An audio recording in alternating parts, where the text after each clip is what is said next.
Vamos a charlar con la contadora Graciela Trever. Ya le fui contando quién era, su trayectoria, y alguien que conoce de un tema que, como hablábamos con Miriam recién, ¿no? Es grieta hoy, me parece, el acuerdo con el fondo. Buenos días, Graciela, muchísimas gracias antes que nada por la atención de recibirnos. No le escucho. A ver, ¿tenemos algún problema? El micrófono apagado. Ahí está. Ahí está. Ahora, bien. Ahora Buenos sí. días. Buenos días. A ustedes y a toda la audiencia, ¿cómo están? Bien, bien.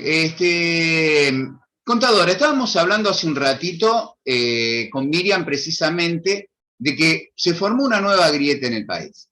Ya estamos acostumbrados a las grietas de estos últimos tiempos, pero el tema del acuerdo con el fondo es otra grieta que se formó inclusive en las internas de cada uno de los principales partidos, ya sea del Frente de Todos como de Juntos por el Cambio. ¿Usted nos puede explicar un poco qué significa el acuerdo con el Fondo Monetario? ¿Cómo nos va a beneficiar? ¿O cómo tenemos que hacer para evitar de que a los platos rotos los paguen otra vez, como siempre, los que menos tienen? Bueno, Marcelo, yo creo que primero y principal tenemos que saber que nadie festeja tener que hacer un acuerdo con el Fondo Monetario Internacional, ¿no? Primero saber cómo llegamos a esta renegociación, porque no es un acuerdo, no es que este gobierno haya ido al Fondo Monetario Internacional, sino que al Fondo Monetario Internacional fue en 5 minutos el gobierno de Mauricio Macri. Y nos endeudó en una cifra astronómica en relación al Producto Bruto que tiene nuestro país. Es decir, el crédito originalmente eran 57.000 millones de dólares, finalmente terminaron desembolsando 44.000 millones de dólares, con un calendario de devolución que hacía caer 19.000 millones de dólares en el 2022 y otro tanto en el 2023, que es una cifra, un delirio pensar de que el país puede responder a esa devolución de ese préstamo original. Es decir, ahora, ¿en qué se encuentra este gobierno? Se encuentra con un acuerdo vigente que hay que tratar de mejorarlo en cuanto a los plazos de vencimiento, evidentemente, porque son imposibles de cumplir lo que había planteado el acuerdo original.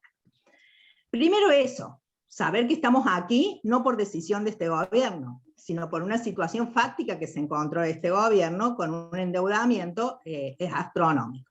Segundo punto es que ese endeudamiento fue utilizado no para infraestructura, para que nos quedaran obras importantes que generaran desarrollo en el país, sino que fue utilizado para favorecer determinados sectores, en definitiva, que vinieron, capitales golondrinas, que vinieron, hicieron su negocio con altas tasas de interés, volvieron a transformarse en dólares y están pretendieron, y hicieron en cierta forma, y en otra forma hay algunos que todavía están atrapados, sacar ese importe del país cuando no les convencieron las condiciones locales para la inversión.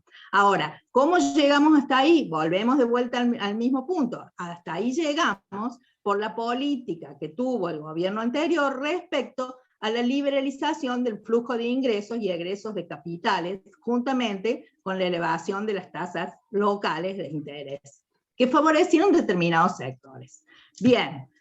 Una vez que sabemos de dónde venimos y cuál es la situación con la que nos encontramos, habrá que ver cuáles son las soluciones que tenemos a ese problema. No sé si más o menos estamos en el razonamiento. Clarísimo, bueno, clarísimo. Las posibilidades de resoluciones son básicamente dos, como usted lo ha planteado. Yo no creo que se trate de una grieta, sino que son distintas. A ver, saquemos a quienes no están gobernando, porque quienes no están gobernando pueden tener una grieta referido a qué le puede traer o más o menos votos. Ese es el caso de la oposición. Su posición dogmática sería, en una de esas sería pagar entregando las Islas Malvinas, como en algún momento lo planteó la misma Patricia Bullrich. Patricia Bullrich, ¿no es cierto? O entregar parte de la Patagonia. No sé cómo ellos pensaban pagar los 19.000 millones del 22 y del 23 si eran gobierno, ¿no es cierto? Eso yo lo sacaría porque eso es un tema oportunista en cuanto a su posicionamiento hacia la sociedad, que piensan que les va a traer más votos o menos votos, ¿no es cierto? Independientemente de su posición dogmática. Yo diría que las distintas miradas están al interior de quien está gobernando y quien debe, en realidad, dar solución a los problemas concretos. Mire, nuestro país tiene una estructura de producción que es muy difícil sostenerla sin relación con el resto del mundo. El Fondo Monetario Internacional es un organismo que no está pensado, que realmente no está pensado para otorgar créditos, y su objetivo no es que le devuelvan esos créditos, sino que es un organismo internacional creado para incidir en las políticas económicas de los países. Ese es su objetivo último, ¿no es cierto? Entonces nada bueno puede venir de tener que refinanciar una deuda o de acordar con el Fondo Monetario Internacional. Nadie lo puede festejar de ningún punto de vista. Lo que festejamos oportunamente fue cuando el presidente Kirchner le pagó peso por peso los 9.000 millones de dólares que le debíamos y le dijo, váyanse y no vuelvan, ¿no? El problema es que en 5 minutos Mauricio Macri volvió al Fondo Monetario Internacional y trataron de asegurar el condicionamiento de varias futuras generaciones argentinas con el monto del préstamo. Entonces ocurre que la economía del país es una economía muy dependiente, en el sentido de que nosotros producimos, pero nuestra producción depende de las importaciones que realicemos. Y el país está con reservas prácticamente nulas. Entonces, parados en la situación de hoy, yo pienso que el mal menor será conseguir el mejor acuerdo posible en esta condición.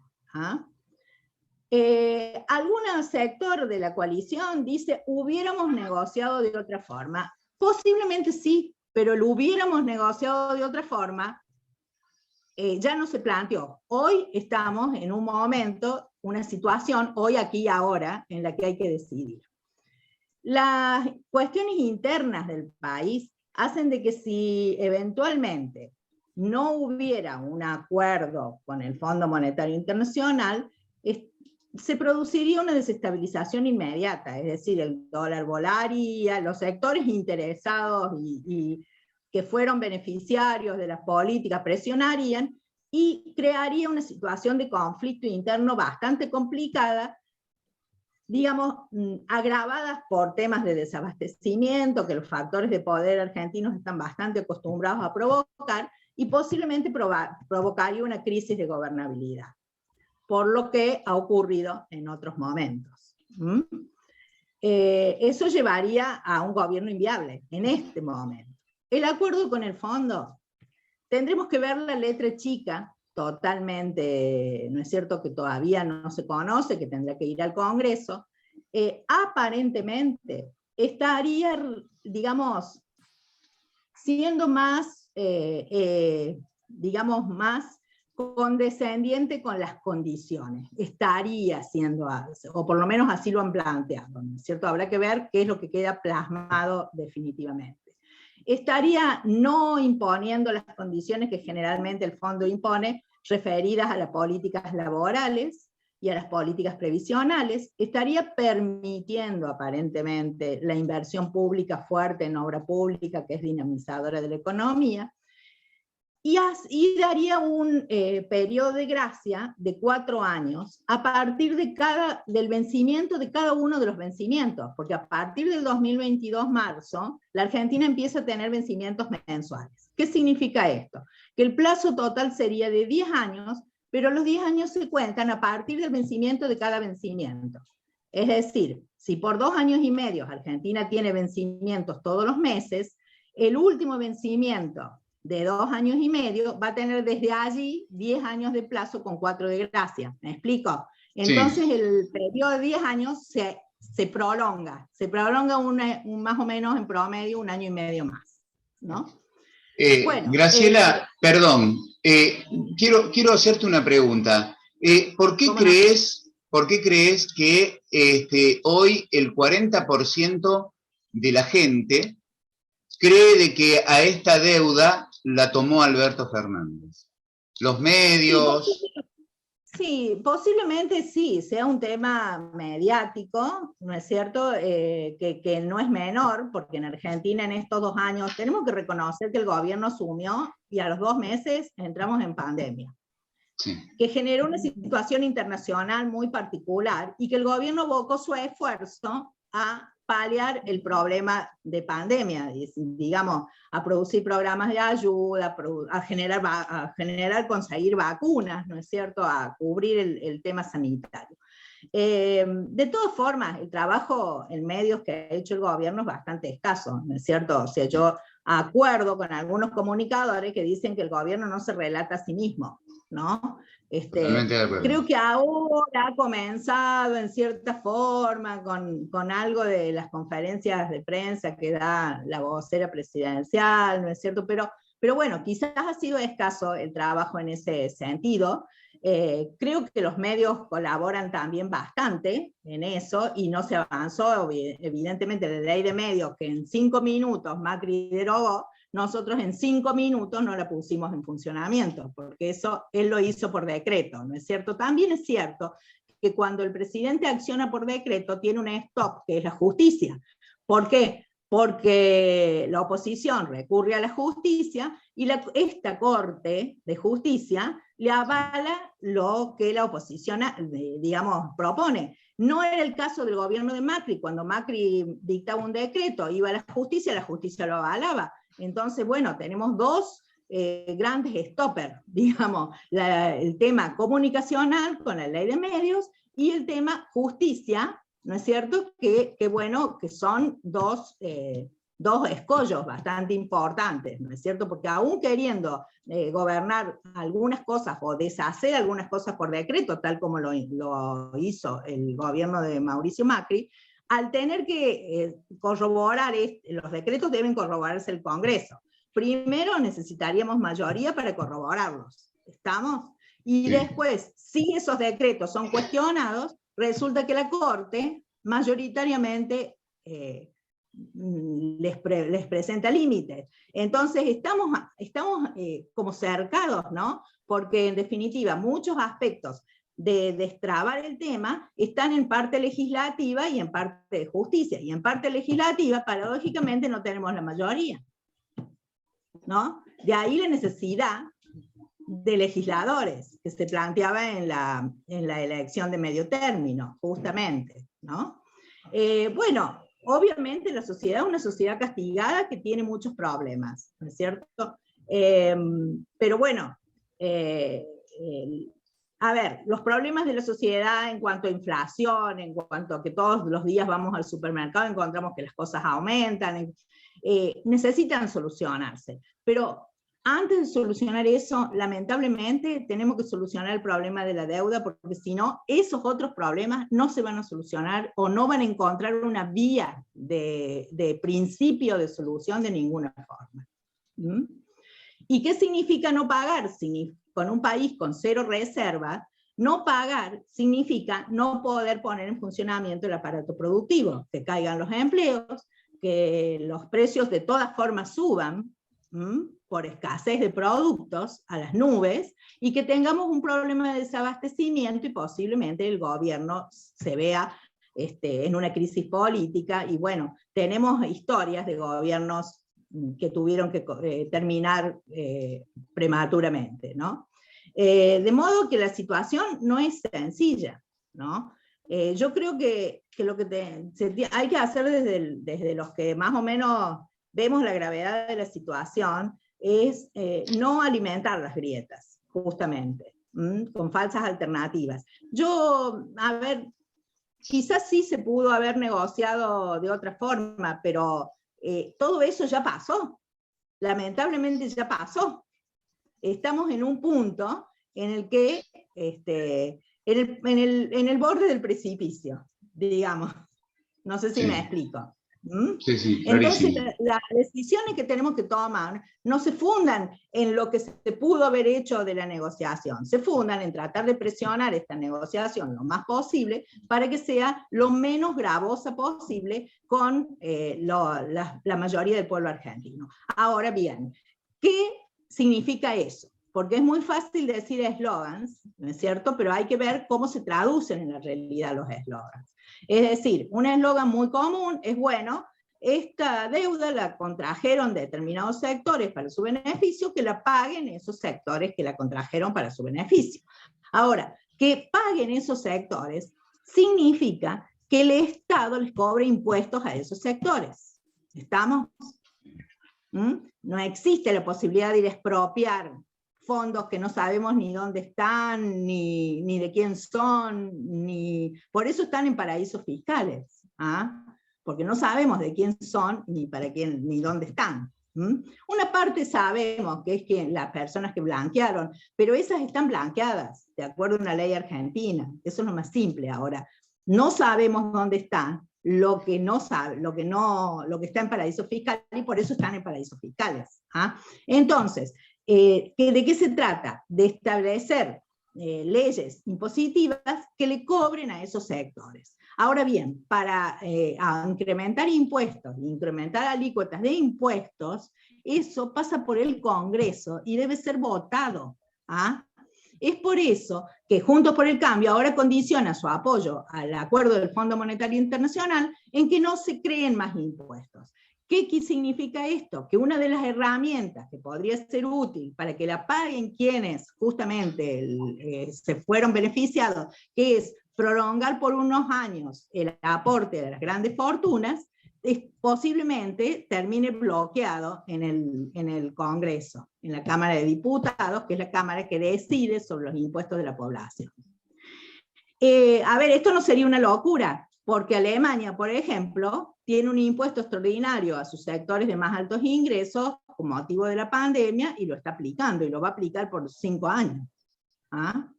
Entonces, así se materializa que lo paguen los que lo generaron. Porque si no, a la larga, lo pagamos todos los que vamos al supermercado todos los días. Hoy, ¿cómo habría o cómo tendría que actuar el gobierno para que lo más grande de la deuda no lo termine pagando el pueblo? O sea, bueno, como dice usted, el impuesto a los ricos, el impuesto a las riquezas, que sirvió para comprar lo que fueron vacunas, porque, bueno, ayudó muchísimo para la compra de vacunas. Por eso, dentro de todo, dentro de las olas que tuvimos de COVID, la sacamos bastante barata en el tema de los fallecimientos y demás, por ser uno de los pocos países que tenemos prácticamente el 80% de la población vacunada. Pero, a ver, ¿cómo haces para luchar contra la inflación, que es lo que más perjudica al que menos tiene? ¿Cómo se lucha contra la inflación? Y bueno, a ver, la inflación es un fenómeno multicausal, ¿no es cierto? No tiene una sola causa, existe una inflación internacional muy importante a raíz justamente de la situación de pandemia, sobre todo en alimentos. Existen otros factores, que es la concentración de la oferta en Argentina, porque la mayor parte de los productos son puestos en el mercado por 40, 50 firmas que mueven los precios a su antojo, ¿no es cierto? Existe también una razón monetaria, que también existe, los economistas heterodoxos no negamos la razón monetaria, pero decimos que no es la única, ¿verdad? Entonces es un fenómeno multicausal. que necesita ser abordado de distintas formas. Una de las formas de abordarlo es, por ejemplo, la política que se está llevando a través del secretario Feletti, ¿no es cierto?, de controles. No es suficiente, es uno de los aspectos que hay que tener en cuenta. Para que funcione una medida así, por ejemplo, a nivel nacional, hay que realizar acuerdos con los distintos gobernadores, porque el país es muy extendido, los sistemas de controles tienen que ser extendidos, la población debe comprender que debe colaborar en ese trabajo, ¿no es cierto? Y los gobiernos provinciales y municipales deben también tener la voluntad política de hacerlo. En un mapa muy extendido del país, evidentemente. Eso es una de las medidas. Otra de las medidas puede llegar a ser realizar acuerdos de precio. Otra de las medidas, limitar en cierta forma la emisión monetaria, sobre todo lo que va destinada a, digamos, directamente a solventar el déficit del tesoro. Otra de las medidas es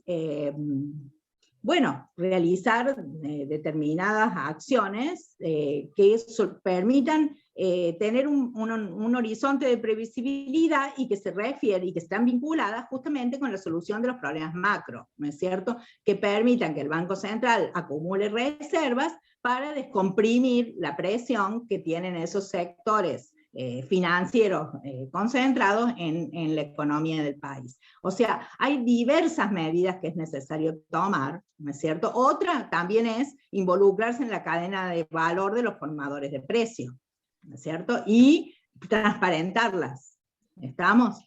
Hay distintas medidas que se deben tomar. Lo que sí ocurre es que un país que está durante 2, 3, 4 años, 4, 5 años, a un nivel de 50% de inflación, no pensemos que de un día para el otro va a pasar a tener 5% de inflación.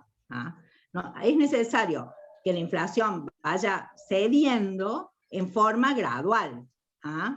O sea, no es posible, porque el shock también produce una redistribución en ese momento de ingresos que no es favorable a los sectores más desprotegidos. Por el otro lado, no solamente hay que ver el tema del incremento de precios, también hay que ver cómo se ajustan los salarios con relación a esos precios, ¿no es cierto? Bueno, el último año interanual, aparentemente, el INDEC, o no aparentemente, según datos del INDEC, los salarios le ganaron un punto y algo a los precios, ¿no es cierto? No deja de ser una buena noticia, lo que pasa es que tenían un arrastre de, digamos, de rezago con respecto a los precios muy importante, de un 20 y un 30% anteriores, porque Argentina ha sufrido 2 pandemias. La pandemia del gobierno de Macri, que fue un gobierno que puso el centro en la especulación financiera, y evidentemente lesionó todas las actividades productivas del país. De modo de que hubo una caída en el nivel de actividad en los 2 últimos años del gobierno de Macri. Los 2 primeros no, porque venían con la inercia de gobiernos que tenían otras políticas, y los resultados en economía no se ven inmediatamente, sino que se ven en un lapso de tiempo. Entonces, los 2 últimos años del gobierno de Macri provocó una recesión importante, caída de actividad.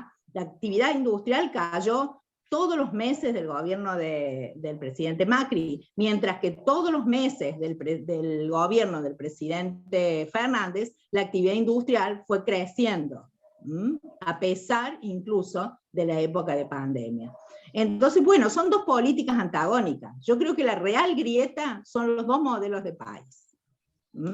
Y bueno, el trabajo es lograr que quienes son afectados por esas políticas entiendan a qué modelo de país ascriben, ¿no es cierto? Porque yo entiendo que los grupos financieros concentrados ascriben al modelo de país que plantea Juntos por el Cambio, por ejemplo, de liberalización de los fondos, de beneficio de determinados sectores. Ahora, es difícil entender que los trabajadores o los emprendedores de este país ascriban a ese modelo, porque no es el que los beneficia, pero esa es una creación de sentido que es del neoliberalismo clásico, O sea, ya descrito por los clásicos de la escuela inglesa, el neoliberalismo clásico crea sentido en las clases afectadas, o en los sectores afectados, que beneficien a los sectores, digamos, realmente beneficiados. Ya lo describe la escuela inglesa a partir del 2000. ¿Ah? Es de libro lo que ocurre en Argentina. Pero bueno, esa es lo que conocemos como la batalla cultural. Los ojeros de maceta, les digo. Bueno, exactamente. Bueno. Eso es lo que conocemos como la batalla cultural. Graciela, Córdoba. Córdoba, vivimos en la provincia más cara del país. No se siguió el camino de la nación en el momento de pandemia, donde se congelaron todos los servicios. EPEC sigue aumentando, el agua sigue aumentando, el gas sigue aumentando, y no se hacen controles por falta de gente o porque, según un funcionario de cuarta o quinta categoría, nos contó de que acá a Córdoba no llegan los alimentos que estarían dentro de los precios cuidados. El problema que tenemos es serio cuando tenemos gobernadores que van con tapones de punta y con una intención política a futuro que deja de lado el cuidado del ciudadano cordobés, como nos está pasando. A pesar de que, fíjate, la imagen que mantiene Schiaretti en los últimos tiempos. Sí, bueno, yo creo que forma parte de lo que estuvimos hablando. O sea, el gobernador dice que en realidad defiende a los cordobeses, cuando en realidad los cordobeses están sufriendo, los cordobeses, de la mayoría de los cordobeses, ¿no es cierto?, están sufriendo fuertemente los resultados de su política. Por eso digo, el relato va para un lado y la realidad va para otra, pero se crea sentido en ese sentido, y sostiene una alta imagen, ¿no es cierto? Bueno, Córdoba tiene una tradición siempre de contra. ¿Ah? Siempre está en contra de los gobiernos nacionales.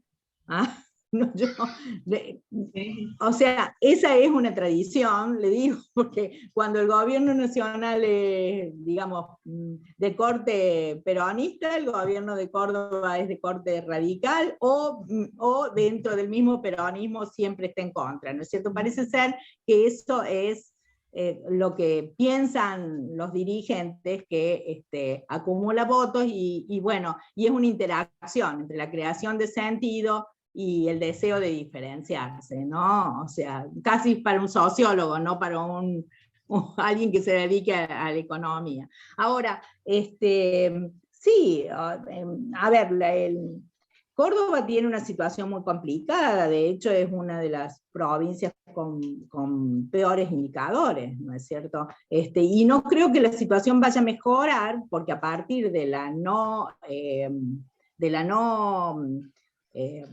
aprobación del presupuesto nacional, ¿no es cierto?, los fondos que van a venir de la nación para cubrir determinados